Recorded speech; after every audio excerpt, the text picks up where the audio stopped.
একটি লাইনে biodegradable bag তৈরির জন্য 3 থেকে 4টি মেশিন লাগে। প্রথমে যে মেশিন লাগে সেই মেশিনকে বলা হয় ফিল্ম ব্লোয়িং মেশিন। ব্লোয়িং মেশিনের সাইজ অনুযায়ী উচ্চতা নির্ভর করে।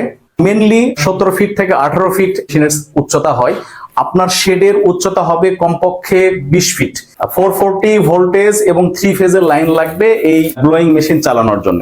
আরেকটা মজার বিষয় হচ্ছে, বায়োডিগ্রেডেবল মেশিন থেকে রেগুলার এলডিপি পলি, সেই পলি উৎপাদন করতে পারবেন। এটা কিন্তু এলডিপি পলি, এটা হচ্ছে বায়োডিগ্রেডেবল। কিন্তু রেগুলার যে এলডিপির মেশিন আছে সেই মেশিন থেকে আপনি বায়োডিগ্রেডেবল ব্যাগ উৎপাদন করতে পারবেন না। বায়োডিগ্রেডেবল মেশিনের মজাটাই হচ্ছে এখানে 2 in 1, বায়োডিগ্রেডেবল করতে পারবেন, সাথে এলডিপি করতে পারবেন। এই বায়োডিগ্রেডেবল মেশিনের সাথে আরেকটা মেশিন লাগবে, সেই মেশিনকে বলা হয় ফ্লেক্সো প্রিন্টিং মেশিন।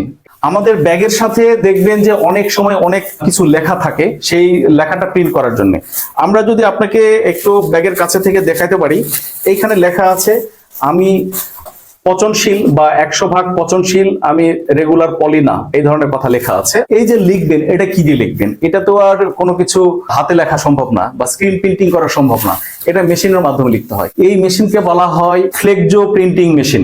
এই সিল দিলাম, এখানে ভিতরে একটা রাবার আছে, এই রাবারটাই হচ্ছে ফ্লেক্সো ব্লক। এই ফ্লেক্সো ব্লক ফ্লেক্সো প্রিন্টিং এর মেশিনের সাথে লাগানো থাকবে, ওটা ঘুরবে, একের পর এক সিল দিবে।